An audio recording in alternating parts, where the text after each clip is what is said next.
So hi guys, welcome back to another video. तो guys यार, outlining हमारी complete हो चुकी थी और इसका वीडियो ट्यूटोरियल वीडियो मैं ऑलरेडी अपलोड कर चुका हूँ, तो उसका लिंक डिस्क्रिप्शन में डाल दूंगा, वहाँ जाके आप चेकआउट कर सकते हो। पूरा प्रोसेस मैंने बताया कि फ्री हैंड आउटलाइन कैसे बनाना है।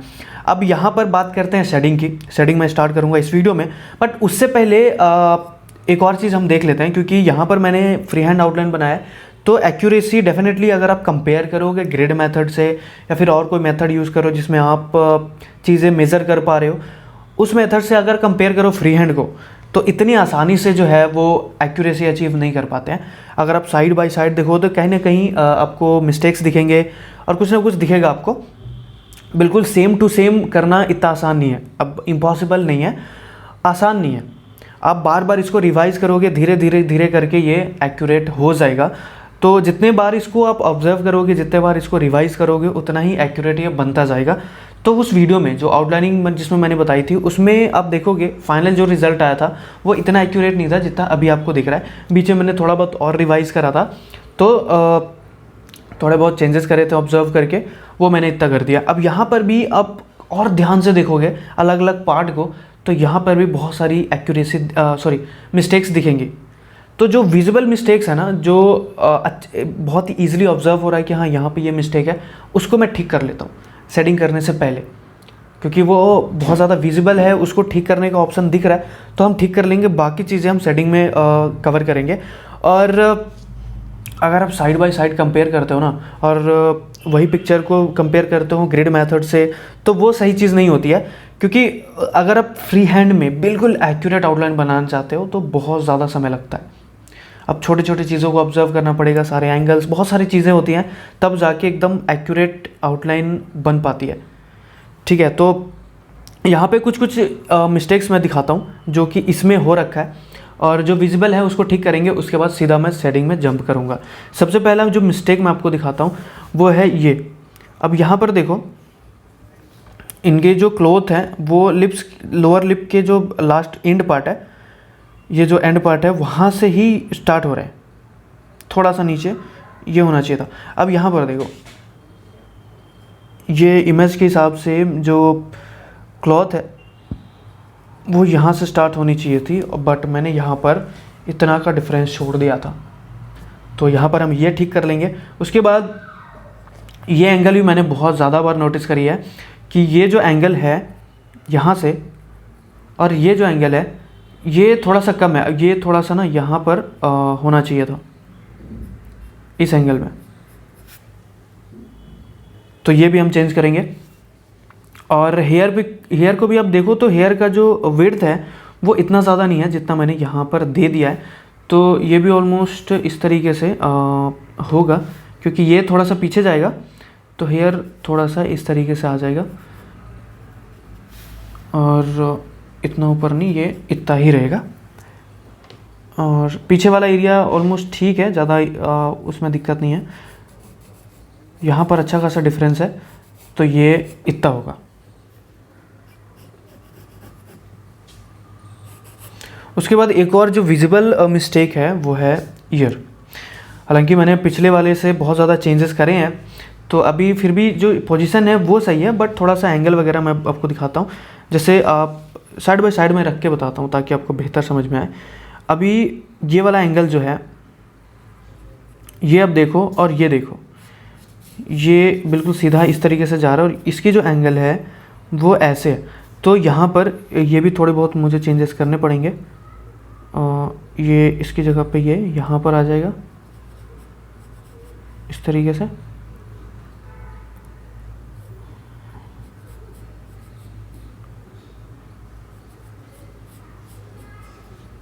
ये थोड़ा सा और अंदर आएगा एंगल से, तो ये इस तरीके से आ जाएगा। ऊपर का पार्ट ऑलमोस्ट ठीक है, थोड़ा बहुत चेंजेस होंगे, थोड़ा सा नीचे आएगा ये, वो तो सेटिंग में कवर हो जाएगा। ओके, तो यहाँ पे मैं चेंज किया। अब ये जो ईयर है ना वो थोड़ा सा मैंने अंदर करा है, तो डेफिनेटली ये जो पोर्शन है वो थोड़ा सा और चेंज होगा। रेफरेंस में आप देखोगे तो इसके हिसाब से ये यहाँ पे आना चाहिए, तो ये भी पूरा जो इसका पोजीशन है नेक वाला वो भी चेंज हो जाएगा। और इधर ऑलमोस्ट ठीक है। जो ये ड्रेस है ये ना, ये देखो अगर आप यहाँ पे देखोगे तो ये डिस्टेंस इतनी ज़्यादा नहीं है जितना मैंने यहाँ पर दे दिया है, तो ये भी थोड़ा सा ऊपर होगा मेरे हिसाब से। ये इतने हाइट पे होना चाहिए इस तरीके से, और ये और ऊपर जाएगा। एक्चुअली ये जो मैंने ये डिस्टेंस है ना, इसकी वजह से ये नीचे आया, देखो इतना ये मैंने बराबर ऑब्जर्व करा था, ये थोड़ा सा नीचे हो गया था, उसकी वजह से ये भी नीचे हो गया। तो ये हम करेंगे। तो ये जो, और एक और ये देखो, ये जो है ना, ये एंगल और ये एंगल में भी डिफरेंस है, ये थोड़ा सा ऐसे आना चाहिए था। और जो ये लेंथ है ये भी थोड़ा सी मुझे ज़्यादा लग रही है, थोड़ा सा कम रहेगा। तो ये जो बेसिक चीज़ें हैं वो मैं ठीक कर लेता हूँ। ये आई भी थोड़ा सा आपको डिफरेंस दिख रहा होगा, डिफरेंट थोड़ा सा ये नीचे आएगा क्योंकि ये पोर्शन जो है वो अंदर आएगा, तो उसके हिसाब से। अब ये वाले एरिया भी थोड़ा सा, अगर ये एरिया थोड़ा सा इधर आया तो ये भी इधर आ जाएगा। तो जो छोटी छोटी चीज़ें हैं, आप जितनी बार जो आउटलाइन बनाई है उसको ऑब्जर्व करोगे ना, उतनी बार कुछ ना कुछ आपको लगेगा कि यार यहाँ पे ये करना चाहिए था, यहाँ पे ये ठीक कर सकते हैं। बाकी ये जो शैडो वाला एरिया है ये एकदम परफेक्ट है, ये भी ऑलमोस्ट सही है। जहाँ पर ये हेयर आएगा इस तरीके से, तो ये जो थोड़े बहुत चेंजेस हैं वो मैं कर लेता हूँ, उसके बाद सीधा जंप करेंगे शेडिंग में।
ओके गाइस, तो यहाँ पे जो आउटलाइनिंग के जो विजुअल मिस्टेक्स थे वो मैंने ठीक करने की कोशिश करी। अब यहाँ से बारी आती है शेडिंग की। अब शेडिंग में आपको जो लाइट्स वगैरह ऑब्जर्व करने की ज़रूरत है। यहाँ पे देखो जो फोरहेड वाला ये वाला जो एरिया है वो लाइट टोन यहाँ पे हम जो देंगे वो लाइट, क्योंकि लाइट ना यहाँ पे डायरेक्ट आ रहा है, तो यहाँ पे जो शेडिंग होगी वो लाइट टोन होगी। उसके बाद जो यहाँ से यहाँ तक का जो एरिया है वो मिड टोन होगा, मतलब कि उससे थोड़ा सा डार्क होगा, बट जो उसके पीछे का इधर वाला जो एरिया है ये डार्क टोन होगा। हम केवल अभी स्किन देख रहे हैं, जो फेस वाला जो पोर्शन है वो हम देख रहे हैं। तो उसके हिसाब से जो सबसे राइट साइड वाला पोर्शन है जहाँ पे लाइट पड़ रहा है वो लाइट टोन, उसके बाद वाला जो पोर्शन है वो मिड टोन, और उसके बाद जो वाला जो एरिया है वहाँ पे डार्क टोन। तो तीनों अलग अलग शेडिंग करेंगे तब जाके वो जो रियलिस्टिक जो फील देना चाहते हैं वो हो पाएगा। अगर आप स्टार्ट से लेके एंड तक आप सेम शेडिंग कर देते हो, सेम तरीके से सेट कर देते हो, तो आप जो चीज़ आप अचीव करना चाहते हो वो नहीं हो पाएगा। तो जो लाइट टोन है वहाँ पर भी हम हल्की सी शेडिंग करेंगे, एक बेस लेयर देने की कोशिश करेंगे, और उससे ज़्यादा कुछ भी नहीं करेंगे। यहाँ पे पेंसिल आप देख लो किस तरीके से मैंने होल्ड करा हुआ है, और आपको बहुत ही हल्के प्रेशर से यहाँ पर शेडिंग को अप्लाई करना है। अब देखो यहाँ पे ध्यान से, वीडियो में आपको वो शेडिंग दिख भी नहीं रही होगी, इतनी लाइट है, और जब हम इसको ब्लेंड करेंगे तो वो विजिबल होगी, और जिस तरीके की मुझे टेक्सचर चाहिए वो हम बाद में देंगे। फिलहाल हम जो शेडिंग है, जो टोन है, वो देने की कोशिश करेंगे, जो डिटेल है वो हम बाद में देंगे। एक ही साथ अगर आप देने की कोशिश करोगे तो एज अ बिगिनर आप उसको अचीव नहीं कर पाओगे। धीरे धीरे जब आप एक्सपर्ट बन जाते हो तब आप वो चीज़ कर सकते हो। फिलहाल अगर आप प्रोसीजर देखो तो पहले आपको टोन्स ऐड करने हैं, जहाँ पे लाइट है, शैडो है, ये सारी चीज़ें आपको बेसिक तरीके से ऐड करनी है। उसके बाद जब ये सारी चीज़ें हो जाएंगी, डिफरेंस क्रिएट हो जाएगा, फिर आप 1 बाय 1, जैसे अभी मैं पूरे फेस देख रहा हूँ कि कहाँ पे लाइट है, कहाँ पे डार्क है, ये सारी चीज़ें। अब हम जब डिटेल ऐड करेंगे ना तो देखने का तरीका चेंज हो जाता है। जब आप इस तरीके से शेड कर रहे हो, बेस लेयर दे रहे हो, तो आप ओवरऑल पूरा फेस देख रहे हो, जहाँ पे भी आप ऐड कर रहे हो तो पूरा पार्ट देख रहे हो। और जब आप डिटेल ऐड करते हो तो हम छोटे छोटे एरिया देखते हैं। जैसे मान लो कि मैं आई को शेड करूँगा तो उस समय मेरा जो पूरा फोकस है वो आई के ऊपर होगा। उसके बाद जब मैं जो पोर्शन ऐड करूँगा, जैसे नोज़ शेड करूँगा, फोरहेड अगर मैं ऐड कर रहा हूँ तो फोरहेड पे पूरी तरीके से मैं फोकस करूँगा। वहाँ पे जो डिटेल्स हैं, सारी चीज़ें, जो टेक्सचर है, वो सारी चीज़ें हम ऐड करने की कोशिश करेंगे। तो पहले तो ये हम कर लेंगे, उसके बाद डिटेल ऐड करेंगे। और पेंसिल की मैं बात कर लूँ, पेंसिल यहाँ पर मैं डरवन की मैं यूज़ कर रहा हूँ, और लाइट टोन के लिए मैं HB यूज़ करूँगा। या फिर आपको इतना अगर पेंसिल पे कंट्रोल नहीं है तो आप 2H या 3H भी यूज़ कर सकते हो, जो कि और ज़्यादा लाइट होते हैं। अगर कंट्रोल है तो आप HB से भी कंट्रोल कर लोगे। उसके बाद जो मिड टोन है, तो अगर आप 2H से लाइट टोन दे रहे हो तो मिड टोन आप HB से दे सकते हो।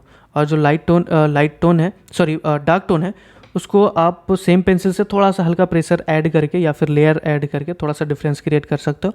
यहाँ पे बेस लेयर में आपको जो डार्क पेंसिल्स है ना, डार्क ग्रेड की पेंसिल, वो ऐड नहीं करनी, उससे आपका टेक्सचर ख़राब हो जाएगा।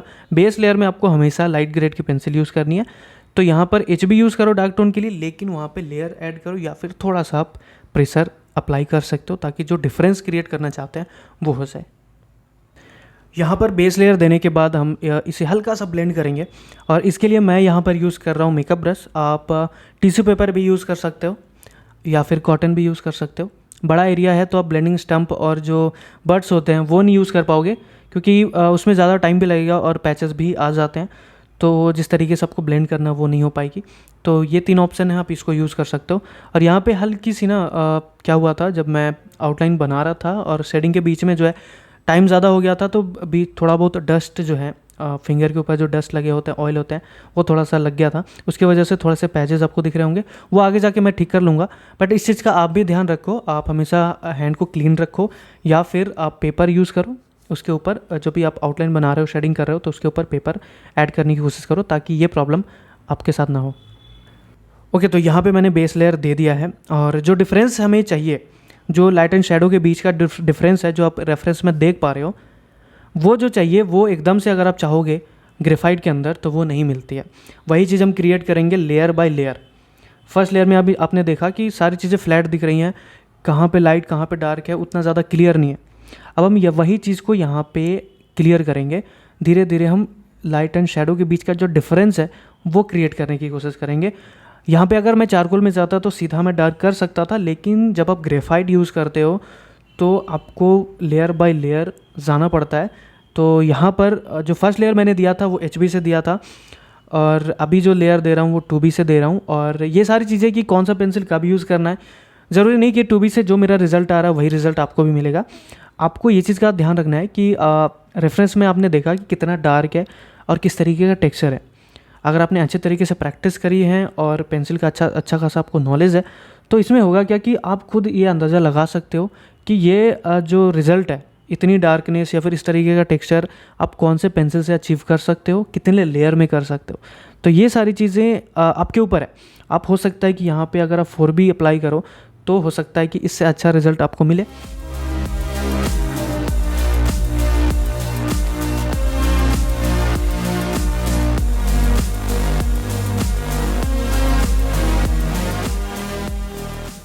ओके गाइस, तो यहाँ तक हमारी 2 लेयर हो चुकी है। अब आप पीछे जाओ और देखो कि फर्स्ट लेयर में क्या रिजल्ट था, सेकंड लेयर में क्या रिजल्ट था और दोनों में डिफरेंस क्या। फर्स्ट लेयर में पूरा जो हमारी ड्राइंग थी वो फ्लैट दिख रही थी, सेकंड लेयर तक हमने थोड़ा बहुत जो डिफरेंस क्रिएट कर दिया है। अब हम यहाँ से क्या करेंगे, अब हम डिटेल ऐड करने की कोशिश करेंगे अलग अलग पार्ट में। जैसे यहाँ पे मैं आई कवर कर रहा हूँ, तो आई का जो बीच वाला पोर्शन है आइरिस, उसे मैं यहाँ पर 2B से ऐड कर रहा हूँ। उसके बाद और भी डार्कनेस की ज़रूरत पड़ेगी तो वहाँ पे 4B ऐड करेंगे। और यहाँ पर एक और चीज़ बता दूँ कि ये जो एरिया है, अब हम डिटेल ऐड कर रहे हैं, छोटे छोटे एरिया को कवर कर रहे हैं, तो यहाँ पर ब्लेंडिंग स्टम्प मेकअप ब्रश जो बड़े साइज़ वाली थी वो हम नहीं यूज़ कर पाएंगे क्योंकि बड़ा एरिया है, छोटा एरिया है। तो यहाँ पर सबसे बढ़िया जो ऑप्शन मुझे लगता है वो लगता है ब्लेंडिंग स्टम्प, जो कि छोटे साइज़ वाली होती है, या फिर आप बर्ड्स भी यूज़ कर सकते हो। अगर आपके पास मेकअप ब्रश छोटा वाला है तो वो भी यूज़ कर सकते हो, वो आपके कन्वीनियंट के हिसाब से कि आप किस में कंफर्टेबल हो और जिस तरीके का रिजल्ट हमें चाहिए वो आप किससे अचीव कर पा रहे हो। ओके, तो यहाँ पे आईब्रो शेड करने के लिए मैं मैकेनिकल पेंसिल यूज़ कर रहा हूँ 0.5 mm की, जिसमें 2B की लीड लगी हुई है। तो नॉर्मल जो 2B की पेंसिल आती है वो भी आप यूज़ कर सकते हो।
तो जिस तरीके से मैंने फर्स्ट वाले आई को सेट करा है उसी तरीके से हम सेकंड आई को भी सेट करेंगे।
ओके तो ये वाले एरिया में हमें और लेयर ऐड करने की ज़रूरत है, क्योंकि अगर आप रेफरेंस देखो तो वहाँ पे और भी डार्कनेस की ज़रूरत है।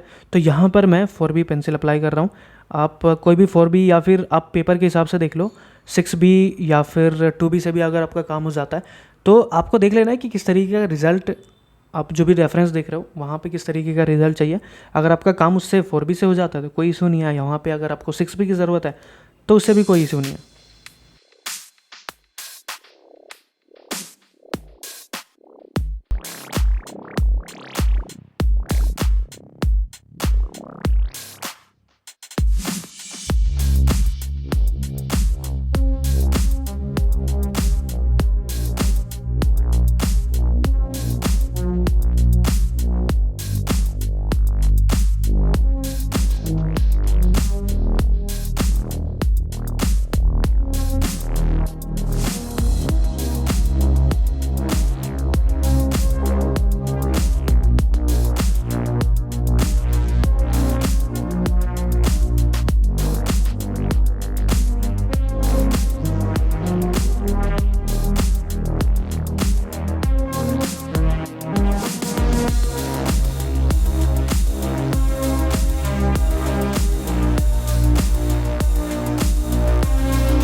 ओके तो अब बारी आती है बियर्ड और लिप्स वाले एरिया को कवर करने की, और यहाँ पे भी अगेन सेम प्रोसीजर फॉलो करूँगा। पहले मैं टेक्सचर पूरा जो एरिया है बियर्ड का वो मैं कवर कर लूँगा। एक बहुत ही हल्का सा लेयर ऐड करूँगा मैकेनिकल पेंसिल से। यहाँ पे जिस तरीके से हमने स्किन का लेयर ऐड करा था उस तरीके से नहीं करना, यहाँ पे टेक्सचर भी ऐड करते जाना है जिस तरीके का बियर्ड का टेक्सचर होता है, जो हेयर होते हैं उस तरीके से। रेफरेंस से आपको पता चल जाएगा। यहाँ पे मैं इंडेंटेशन मेथड यूज़ नहीं कर रहा हूँ, और जनरली मैं यूज़ भी नहीं करता हूँ, बहुत कम टाइम यूज़ करता हूँ, तो ज़्यादातर मैं उसको अवॉइड ही करता हूँ। तो यहाँ पे टेक्सचर आपको देना बहुत ज़रूरी है, और अगर आप सोचोगे कि पहले मैं पूरा कवर कर लूँ उसके बाद टेक्सचर दूंगा तो वैसे नहीं होता। आप जितने लेयर है यहाँ पे ऐड करोगे ना, आपको टेक्सचर देने की ज़रूरत है ताकि वो जो रिज़ल्ट है वो और रियलिस्टिक दिखे।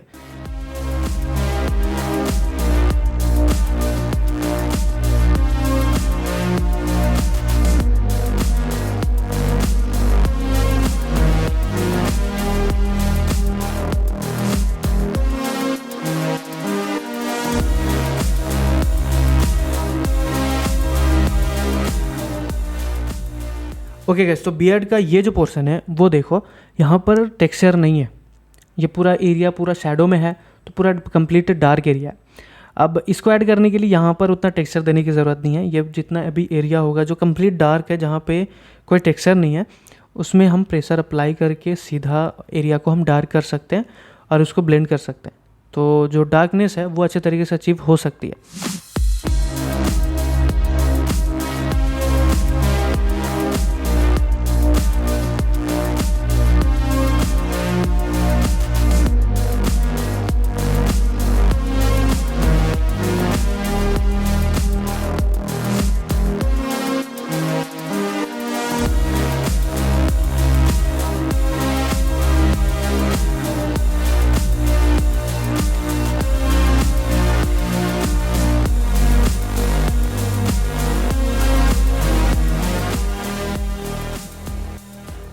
ओके, इस तरीके का जो एरिया जहाँ पे हमें टेक्सचर नहीं देना, डार्क एरिया अचीव करना है, उसके लिए इस तरीके का ब्रश की ज़रूरत पड़ेगी आपको। बहुत ही बढ़िया सा रिजल्ट आता है। इसके ऊपर मैंने पर्टिकुलर वीडियो बनाया, तो वो भी मैं डिस्क्रिप्शन में लिंक डाल दूँगा। एक्चुअली में ये हार्ड ब्रश है, और इसको अगर आप बिल्कुल वर्टिकली यूज़ करो तो एक बहुत ही, जिस तरीके का रिज़ल्ट आप रेफरेंस में देख रहे हो ना, वो उस तरीके का रिज़ल्ट आपको आसानी से देखने को मिल सकता है। और ग्रेफाइट में, क्योंकि ग्रेफाइट में बहुत लोगों को लगता है कि इतना डार्क एरिया हम अचीव नहीं कर सकते, बट ये ट्रिक अगर आप फॉलो करते हो बहुत ही अच्छे तरीके से और बहुत ईजिली आप डार्क एरिया अचीव कर पाओगे। तो बस गाइस आज का वीडियो यहीं पे ख़त्म करते हैं। वीडियो ऑलरेडी बहुत लंबा हो गया, बहुत सारी चीज़ें मैंने कवर करी हैं, डिटेल में चीज़ें बताने की कोशिश करी हैं। जो बाकी बचे चीज़ें हैं वो मैं नेक्स्ट वीडियो में कवर करूँगा। तो मिलते हैं अगले वीडियो में, तब तक के लिए बाय बाय।